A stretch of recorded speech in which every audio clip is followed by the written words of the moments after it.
नमस्कार प्यारे साथियों। पटवारी को लेकर एक बात जो आपके मन में बैठी हुई है, जो कि समय कम है और हमारे सामने लगभग 3 महीने हमें दिखाई दे रहा है पटवारी के एग्जाम को लेकर। तो मैं एक बात जो अभी तक समझ पाया कि सर सिलेबस कंप्लीट हो पाएगा या नहीं, जो आपके सामने सबसे बड़ा डाउट है, इसमें मुझे कारण कुछ और लग रहा। शायद आपको इसलिए लग रहा है कि 3 महीने में सिलेबस इसलिए कंप्लीट नहीं हो पाएगा क्योंकि आपको हो सकता है कि आप बहुत डिटेल में पढ़ना चाहते होंगे। देखिए, मैं हमेशा कहता हूं कि किसी भी सब्जेक्ट को बहुत अच्छे ढंग से पढ़िए, लेकिन जब मैं कहता हूं कि किसी भी सब्जेक्ट को बहुत अच्छे ढंग से पढ़ने का मतलब क्या होता है, तो उसका मतलब होता है उसके जो फंडामेंटल्स है, उसके जो बेसिक्स है, वो आपको पता होना चाहिए। जैसे कि एक उदाहरण के लिए मैं आपको बताता हूं, आपके सामने 8 सब्जेक्ट है पटवारी में, चाहे मैथ्स की बात करूं, हिंदी की बात करूं, कंप्यूटर की बात करूं, इसके साथ ही रीजनिंग की बात कर लेते हैं हम। रीजनिंग के साथ ही अन्य सब्जेक्ट सामान्य प्रबंधन है, सामान्य ज्ञान है। अगर मैं इनकी बात करूं तो 25 नंबर के सब्जेक्ट हैं आपके 8 सब्जेक्ट। इन 8 सब्जेक्ट में से 25-25 नंबर मानकर हम चलते हैं। ऐसा लिखकर नहीं दिया है कि 25 क्वेश्चन ही बनेंगे प्रत्येक सब्जेक्ट से, लेकिन एक हम मानकर चलते हैं जो ग्रुप 2 सब ग्रुप 4 का जो पेपर होता है उसमें 25-25 प्रश्न पूछे जाते हैं।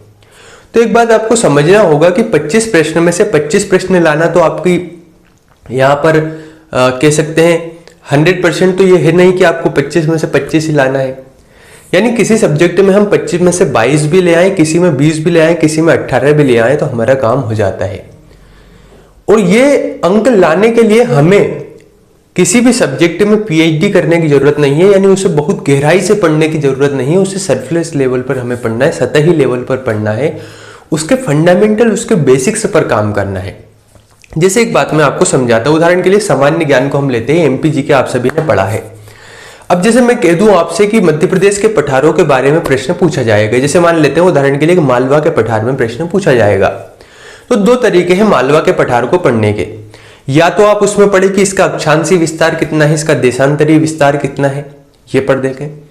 इसके साथ ही आप ये भी पढ़ें उसमें कि इसकी हर एक चोटी कौन कौन सी है, ये भी पढ़ लेंगे। फिर ये देखेंगे इसमें छोटी मोटी नदी कौन सी हो सकता है। अगर मैं भोपाल की बात करूं तो भोपाल में कोई सी 5-10 नदियां मिल जाएगी, सीहोर में कोई सी 5-10, जो नदी नाले पोखर, इन सभी को आप ऐड करके बोलने लगे कि सर रायसेन है, विदिशा है, रतलाम है, जो मंदसौर, ये जो वाला जो क्षेत्र है, इसमें छोटी छोटी नदी को भी हम जोड़ ले, तो इसे हम कहते हैं गहनतम अध्ययन, बहुत गहराई से चीजों को पढ़ना। लेकिन अगर मालवा के पठार को सही लेवल पर पढ़ना हो तो 2-3 बातें हैं कि पहला तो ये कि जो चीनी यात्री था फायान, इसने कहा कि मालवा की जलवायु विश्व की सर्वश्रेष्ठ जलवायु है। एक बात हमने ये ध्यान रख ली। दूसरी बात हमने ध्यान रखी कि मालवा का पठार सबसे बड़ा पठार है मध्य प्रदेश का। तीसरी हमने ध्यान रखी 3 मुख्य चोटियों के बारे में, सिगार चोटी, जानापा और धजारी। इसमें भी अगर 3 भी याद नहीं कर सकते तो 2 याद कर लो, जानापा और धजारी।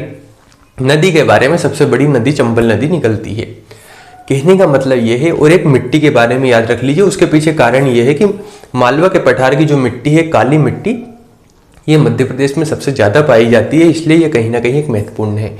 और एक गेहूं का उत्पादन सर्वाधिक होता है।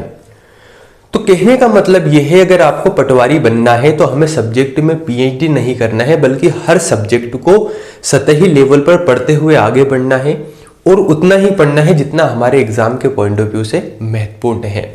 अब इसमें कुछ सब्जेक्ट ऐसे हैं जहां पर 25 में से 25 अंक लाए जा सकते हैं, कुछ में आप कितना ही कोशिश कर ले 25 में से 24-23 अंक लाना बहुत मुश्किल टास्क है, 25 तो बहुत बड़ी बात है। तो मैं कोशिश करूंगा कि बहुत जल्द ही इसके ऊपर एक वीडियो बनाऊं कि किस सब्जेक्ट को आपको पहले पढ़ना चाहिए, किसको बाद में पढ़ना चाहिए।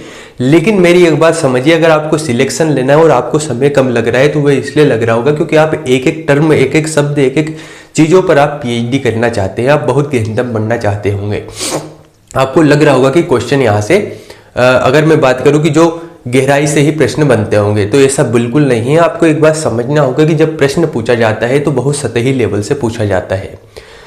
कारण क्या है कि आपने चीजों को नहीं पढ़ा, इसलिए आपको चीजें टफ लगती है ना। अगर आप चीजों को पढ़ लेंगे तो हो सकता है वह आसान लगे। जैसे कि मानकर चलिए आप जीएस के प्रश्न जब देखते हैं तो आपको बहुत टफ लगता है। अगर 25 प्रश्न है, 5 प्रश्न आउट भी चले गए, आपने बेसिक्स के 20 प्रश्न भी बन रहे, तो इसका मतलब आपने बहुत अच्छी तैयारी की है और इसमें आपका सिलेक्शन हो जाएगा। तो हमेशा ध्यान रखिए कि उन 5 प्रश्नों की तरफ नहीं भागना है, वे कितना भी कर लें उसमें से फिर भी 3 प्रश्न बनेंगे, कितनी ही गहराई में पढ़ेंगे। बेहतर यह है कि हम बेसिक्स पर अच्छे से काम करें, हमारा जो फंडामेंटल्स है सब्जेक्ट के क्योंकि प्रश्न सामान्य ही पूछे जाएंगे, बस हमें पूरे सिलेबस को कवर करना है और इसमें थोड़ी सी रणनीतिक तैयारी करना है कि किस सब्जेक्ट से कौन से अंक या कितने अंक हम ला सकते हैं, किसको पहला पढ़ना चाहिए। मैं ये नहीं कह रहा हूं कि सभी सब्जेक्ट को नहीं पढ़ना है, मैं ये कह रहा हूं कि किसको ज्यादा पढ़ना है, किसको कम पढ़ना है और किसको किस स्तर पर कितने लेवल तक पढ़ना है। तो कोशिश रहेगी कि इसके बारे में मैं आपको बता पाऊं, लेकिन चिंता मुक्त होकर तैयारी कीजिए, पर्याप्त समय है और सभी को सतही लेवल पर पढ़ना है।